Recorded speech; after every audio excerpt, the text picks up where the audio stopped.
Betty, it's Katie from Blueprint Games here with another tutorial. It's been a while since I last updated, since we've been quite busy with making the demo for our first release, Relapse. I decided to do this tutorial whilst I was working, since this is something I'm working on at the moment, which is optimizing the level. So I thought I'd just cover it whilst I was working on it so that you can also learn. So here we have a fountain from inside the game. As you can see, it's quite high poly, as you can see from the UVs here, and you can also see the triangle and vertice count here. Now this isn't very efficient, and I'm going to go through in this tutorial on how you can start optimizing your assets for your game so that you don't have any FPS drops, and so that it's as streamlined as possible, because when it comes to video games you really want to make sure that the experience is the best. It's not all about having amazing graphics, it's also about how well the game plays. So if your game looks absolutely fantastic but it's running at a really low frame rate, people aren't going to enjoy it as much as having lower quality graphics but then a really smooth game that plays and isn't, you know, constantly stuttering. So what I'm going to do is I'm going to take you through level of detail in this lesson and how you can do this for UE4, but obviously you can do this with any engine, and how to do it in 3ds Max. But obviously the method is quite similar, so I'm sure if you had Blender or Maya you could replicate my method. So let's get to it.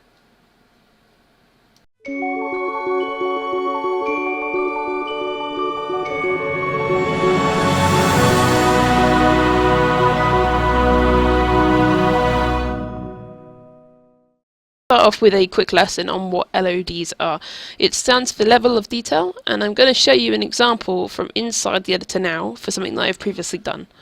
So if we look at this bench asset here, and then we just zoom in, you can see that I have this many triangles and this many vertices, and this is my base model right here.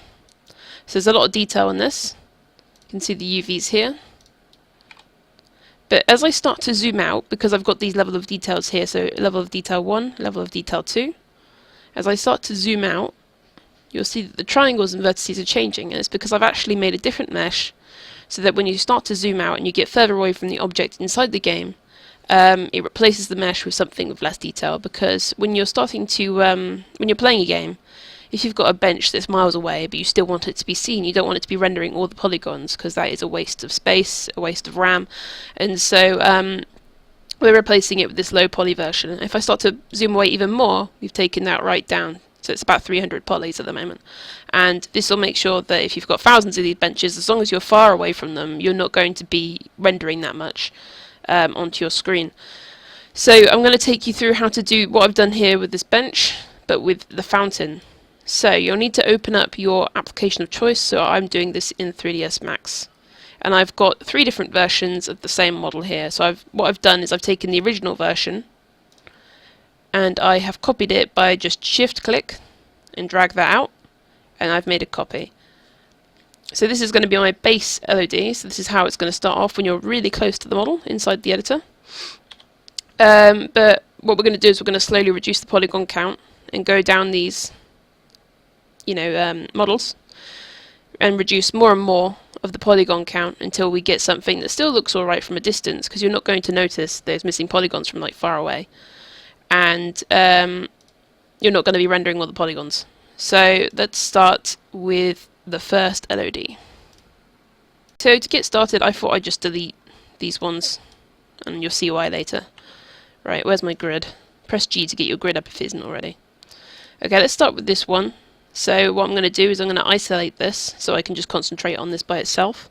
And to isolate it, you click your object and you press this little light bulb here, isolate selection toggle, and now you've just got this by itself. And then I'm going to center this to the center of the grid by coming here to my XYZ and just right clicking the bottom arrow, and that will center the pivot point to the grid. Okay, so how do we start reducing polygons? It's actually quite easy, and it can be a little bit worrying if you've already UV unwrapped your stuff, because you might worry about screwing up the UVs, but it's not actually too difficult.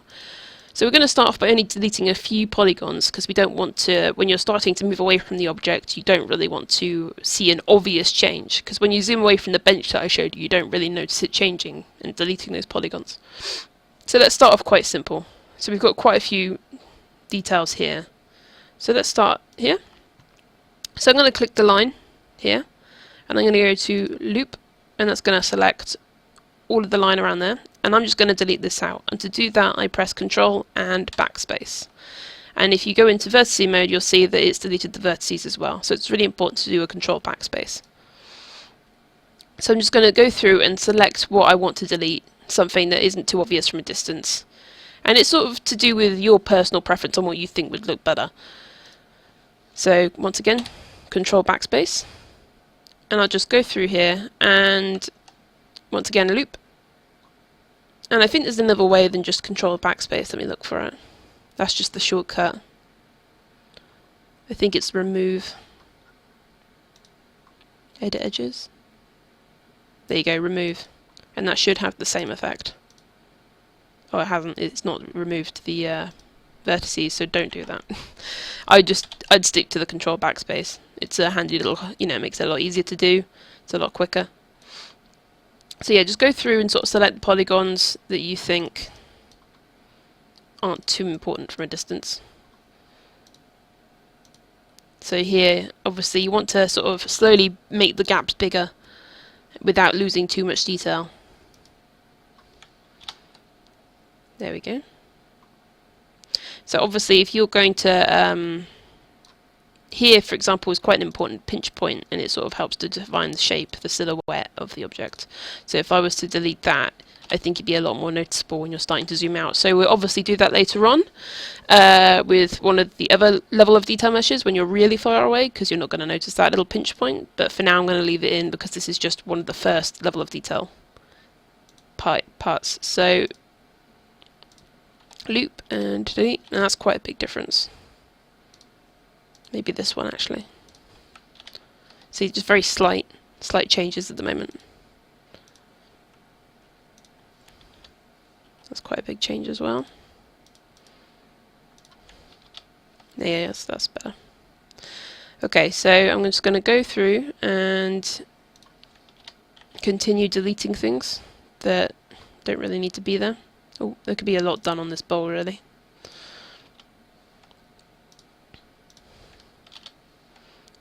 You see that it's not even making that big of a change. Now, the only reason this is such a high polygon model, because I don't think many games would, do that many polygons for just a fountain, is because I've only got one inside my level. So I decided to allow that many polygons for just one asset. And as long as you optimize it, it should be fine.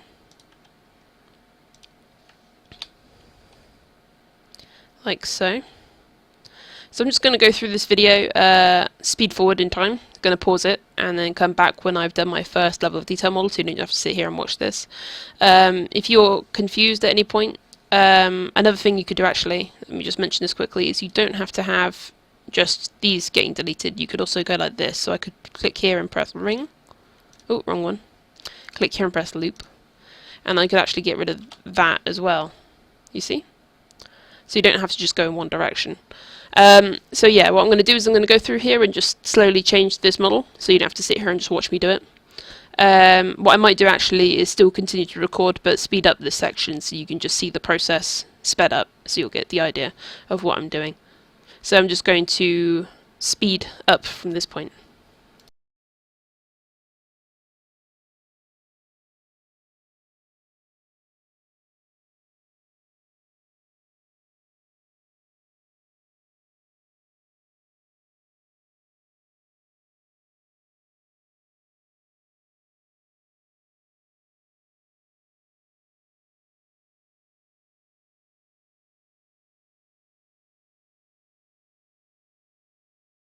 Okay, so this is my first level of detail model. I'm now going to take this into Unreal and show you how to put this in. There is a quicker method to do this, which I'll probably upload later, but this is just to show you the method that is using less hotkeys and messing around like that, so you understand what you're doing. And you'll probably remember this method a lot easier. So what I'm going to do is I'm going to export this as a FBX, so I export selected, so I select my model. And I'm going to go into my fountain. So this is my original fountain here, and I'm going to call this fountain underscore LOD1. and export that out. Okay, now let's go back into the editor and I'll find my fountain mapped. Now what I'm going to do is, you can see this is the base LOD, so it's LOD 0. And when you've got your item already brought into the engine, you can just open this by going to your content browser and double clicking on the asset. And I'm going to go down to my LOD settings and I'm going to import a LOD level 1. So you go to LOD settings, LOD import, import LOD level 1. So I'm just going to select that FBX that I have exported earlier. I'm going to bring that in. Okay, that's just loading in. For the delay there, it seems like my unit's got a bit messed up in 3ds Max, so it should be working now. So here we have the LOD base 1, and when I start to zoom out, because I've re-imported the LOD 1, you'll notice that it starts to change. And that's the version we just did in 3ds Max. Now you'll see that it's got the base material that UE4 gives to everything. So what you'll need to do is just reapply that material. So let me just find my material that I was using for the fountain and apply it like so. And you can sort of see where the difference is, but players won't usually pay attention. A lot of video games out there use this sort of method, and you won't even notice. It's quite clever. So you just zoom in and out and you'll notice that the triangles will change. Now this still isn't enough. We're going to have to make some more LODs, which I will go through now. I feel like I had to mention something. What was it again? Oh yeah, okay, so you can auto-compute the LOD distance, which is what I've just set, so the computer will figure it out for me when it wants to change the level of detail model. Okay, so let's work on the next LOD. So I'm going to hop back into 3ds Max, and now I'm going to duplicate this version. So this is the LOD base 1. That I'm going to be working on, since I don't have to redo all the work with the higher poly version, and I'm going to isolate it again using the light bulb. And one thing you need to remember is always center the object back to the origin, so just right click these arrows here to get that back, because as you saw earlier when the model was smaller, it will work the same for if the grid isn't right. So you're going to make sure that it's centered so that your model doesn't randomly shift off in another direction when you start to get far away from the object, because you don't want to break that immersion. So we're going to start working on LOD 2 now. So I'm going to start deleting things like last time. So now we can slightly, not worry so much about the silhouette, because we're getting further and further away from the model. So I'm going to just select that and delete. Select that and delete. So just loop and delete using Control Backspace, like so. And I'm going to fast forward through this again. So I'm going to continue recording, but you can sort of watch and see what I'm doing. And you can sort of learn that way.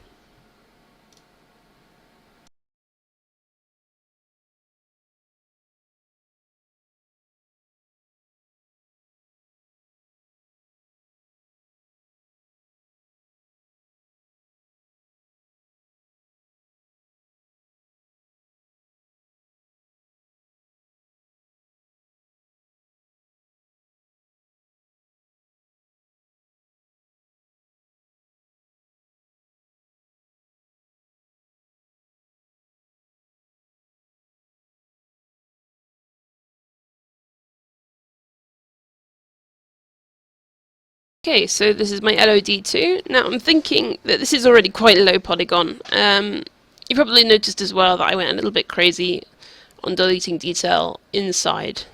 And the whole reason why I even made it so detailed here is because in case of perhaps above shots, you can still see into the fountain, but I feel like if the player was that far away, they're not going to even see inside here. So I just kind of deleted all the detail out. In fact, I might get rid of that one as well, because that's completely pointless, right? Loop that.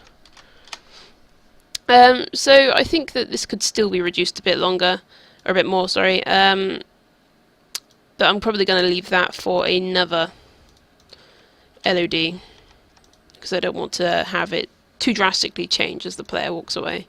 But thankfully I'm doing quite a dark map, so it shouldn't be too obvious when players start to walk away from it. Especially because of the fog inside the level. So I'm going to export this, and I'm going to call this my LOD2. And OK, so another FBX file. And I'll hop back into here, and now I'm going to go down and I'm going to import my LOD level 2. And I'm going to select it here inside my content, into my content browser. And that should be importing it now. There we go. And so when I start to zoom out, you'll notice the triangles going down. And there you go, there's the next one. I'm going to pop that in there like that. Replace the material. And I still think that's a little bit too many polygons. Once we get to here, this should really start to drop to like 300 polygons, because you're not going to notice all these little details. And thankfully, because we have the normal map as well on top of this model, that's helping define a lot of the creases, even when they've actually disappeared. So you can see that you can't even really see it change when it's going through these polygons. So I'm going to do another LOD model.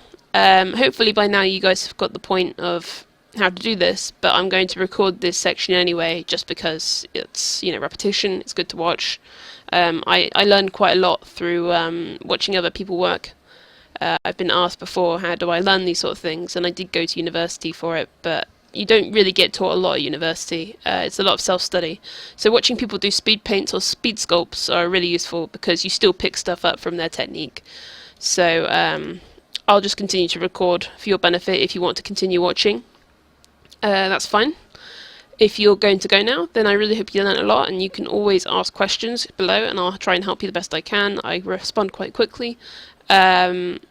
And please like the video and subscribe for more content, and feel free to add some more suggestions for future tutorials. I'll probably be doing a bit more on optimization and a bit more about profiling your game to find out if the frames per second is good enough, and how to improve it, to find out what's causing all the lag in your game, because we've had quite a few problems recently with FPS drops, and we took a long time to sort of profile it and find out what was causing it, and it just turned out to be something really dumb. And things like that. So I'll be covering a bit more about optimization, because I think that's really, really important in games. It's not all about the visual effects. And I'll also be covering post-processing effects, so I'll be going through all the options in UE4 for post-processing effects as well. But if you do have other things that I can add to my list that you want to request, please go ahead. And thanks for watching. For those who are going to stick around for the rest of the video, have fun.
Okay, so you can see that I've got a result that I'm quite happy with.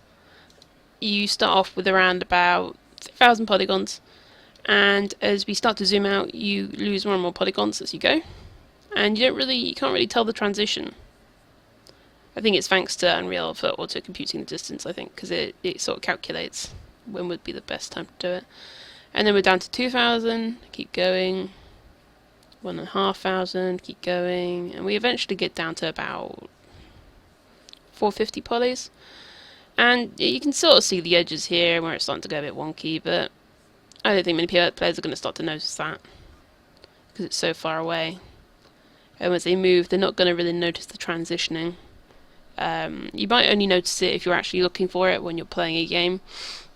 When you start making games, you might paying attention to a lot of things inside gaming, like how did they get that AI to do that, and it can get quite annoying. But it's really important to sort of pay attention to games and how they do things, and sort of try and pick up what they're doing, because it's only recently that we've started to get educational courses in games development, and unless you've been in the game industry yourself, it's really hard to get these sort of tips and tricks.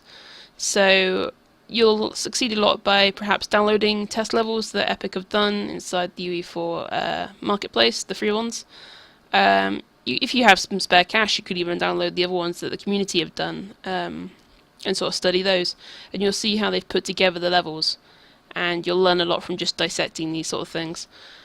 And if you play games as well, I know it sounds a bit odd to say go and play a game, but when you're in the industry, when you're in the independent industry, you might find that you have lost a lot of your will to play games. You're so busy making them that when you get around to playing games, you just haven't got the time, or you're just really fed up of it.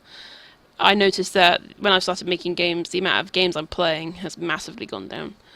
And I think that's bad, because you need to allow yourself to have a break, but also it allows you to study other games. So I know people are probably going to hate my opinion here, but playing things like Destiny and Fallout, the most recent Fallout game, some people might not agree that the graphics there are amazing, but I've personally taken quite a lot of inspiration from their sort of abandoned civilization levels. Last of Us is an amazing one. And when I've gone and played these games, I've sort of noticed a lot about what they've done. My friends have got quite annoyed when we're playing the multiplayer maps in Destiny, and we always end up in this one that's in an abandoned city on planet Earth, and I'll end up getting killed, and it's because I'm too busy looking at something and going, oh, that's an amazing idea on how to do the Ivy, and just sort of studying it. So you might find that after playing the game for a bit and having a bit of a break, you'll come back and you'll have all these new ideas on how to make your level look better. Because there's just some things you don't think about, like leaf litter, or adding all this visual trash to the level. So it's really helped me improve my game from just playing some games. So I really suggest go and take a break, go sit down and just play some games and admire what they're doing. Admire the textures, admire the normal mapping, admire all the tips and tricks that they've done themselves, and try and figure out how they've done it. So thanks for watching the video. I hope you've learnt something from this, and if you want some more help, you can always write to me in the comments below. You can subscribe if you need more tutorials from me, you can like the video, that'd be great, and perhaps comment below as well if you've got any suggestions for things you'd like help with, and I will try my best. So thanks for watching and sticking with me throughout, and goodbye.